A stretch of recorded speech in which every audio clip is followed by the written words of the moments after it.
AI 트레이너가 하는 역할은 예를 들어서 구두를 만드는 구두 장인이 있어요. 그러면 구두 장인이 제자를 길러내잖아요. 나중에 실제로 구두를 만들고 구두를 검사하고 이 다양한 일들을 할 수 있는 건 그 제자가 되겠지만, 그 제자가 잘 할 수 있도록 반복 학습을 시켜주는 그게 구두 장인이잖아요. 그 트레이너가 그런 거예요.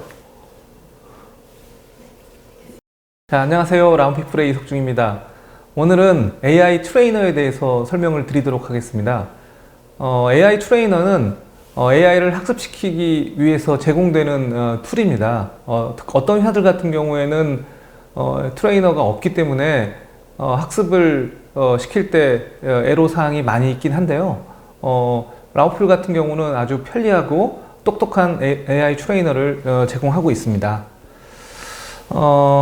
일단 AI 트레이너에 요구되는 여러 가지 사항들이 있는데요. 쓰기도 쉬워야 되고, 그 다음에 데이터베이스 관리도 편해야 되고, 여러 가지 사항들이 있지만, 그 중에 제일 중요한 거는 학습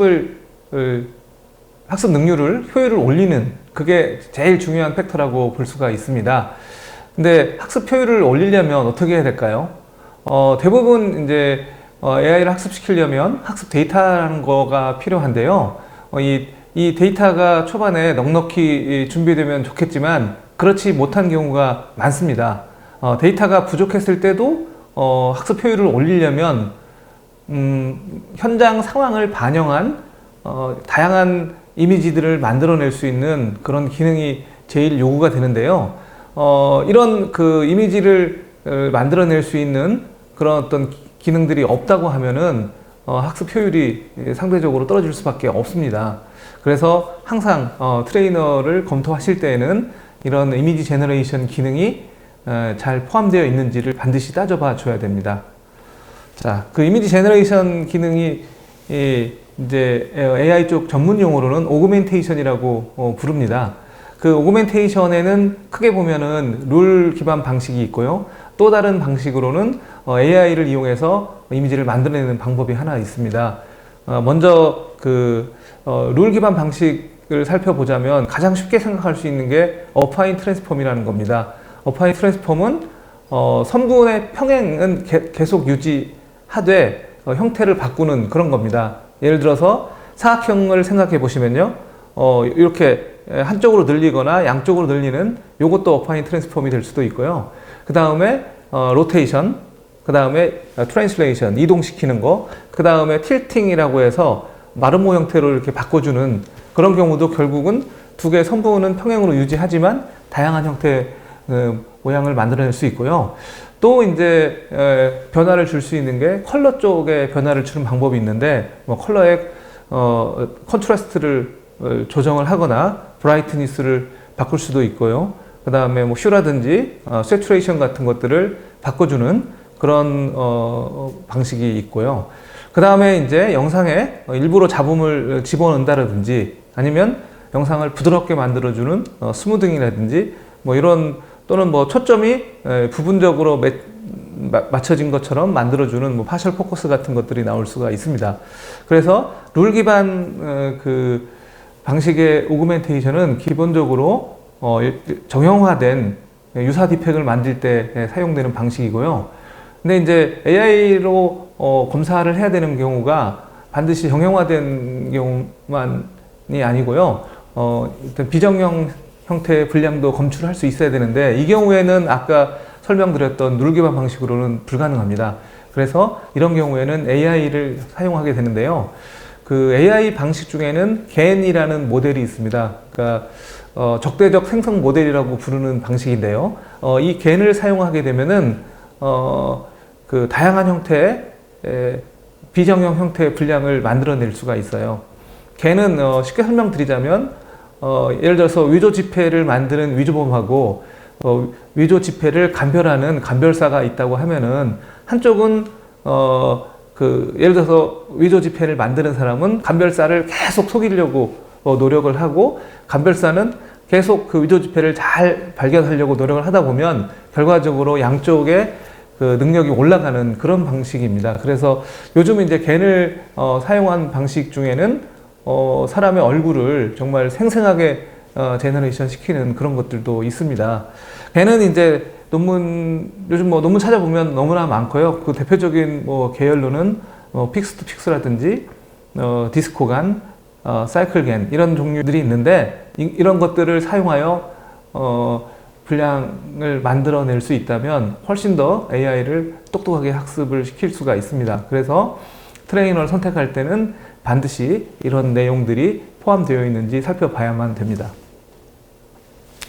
자, 아까 룰 기반 방식을 이용해서 다양한 변화를 모델링 한다고 했는데요. 그런 것들 중에는 뭐가 있냐면 예를 들어서 초점 분량이 있을 수도 있고요. 그 다음에 실제로 이제 현장에 카메라를 설치해 놓고 보면 뭐 여러 가지 이유로 해서 진동이 발생할 수가 있는데요. 이런 것들을 모델링 할 수 있어야 됩니다. 그래서 보통은 이 초점 분량이라든지 카메라 진동 같은 경우는 이미지를 블러링, 스무딩 시키는 방식으로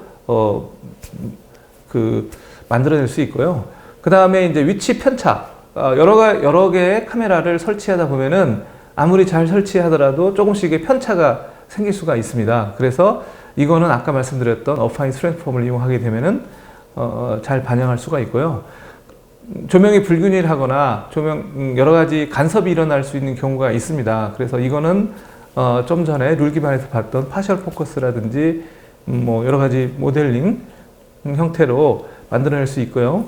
그 다음에 뭐 이물이라든지 훼손, 반사 이런 경우들을 생성하는 경우고요. 그 다음에 또 강도 역시 플렉서블하게 조정할 수 있어야 됩니다. 그래서 밑에 보시는 것처럼 원본 이미지가 있고 1단계, 2단계, 3단계, 4단계 이런 식으로 그 강도를 조절할 수 있게 되면은 실제 현장에서 발생할 수 있는 여러 가지 다양한 상황들을 모델링을 해서 그걸 갖고 추가로 학습을 시키기 때문에 학습 효율이 올라가게 됩니다.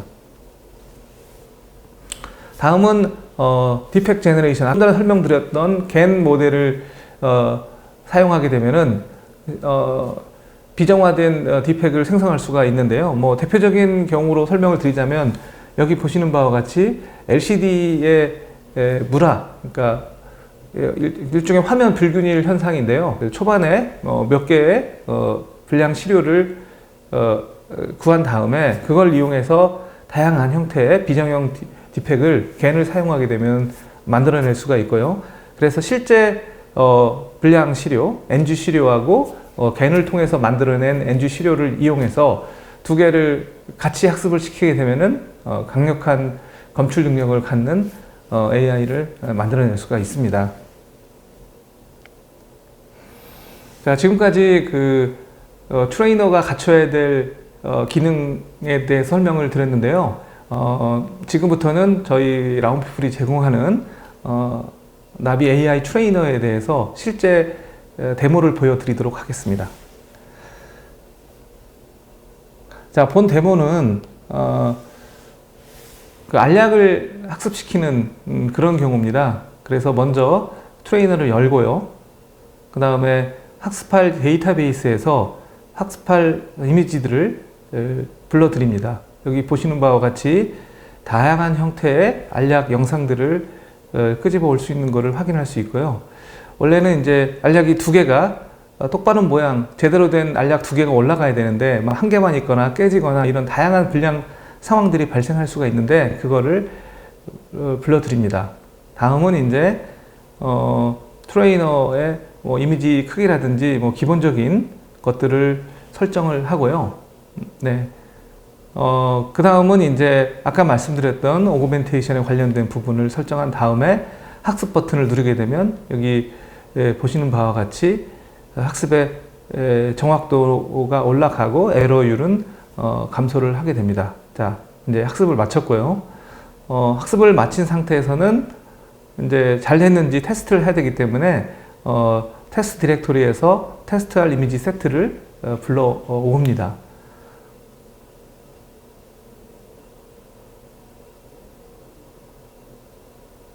네, 불러오고 잘 됐는지 확인할 수 있고요. 이렇게 이제 학습이 잘 되고 나면 실제적으로 현장에 적용시키면서 검사를 잘 하는지 못하는지를 확인해 볼 수가 있습니다. 실질적으로 방금 보신 것처럼 너무도 쉽게 하실 수가 있기 때문에 데이터 세트를 갖고 있는 분들은 누구든 우리 나비 AI 툴을 이용하게 되면은 비전검사 프로그램을 만들 수가 있습니다. 지금까지 설명 들어주셔서 감사합니다.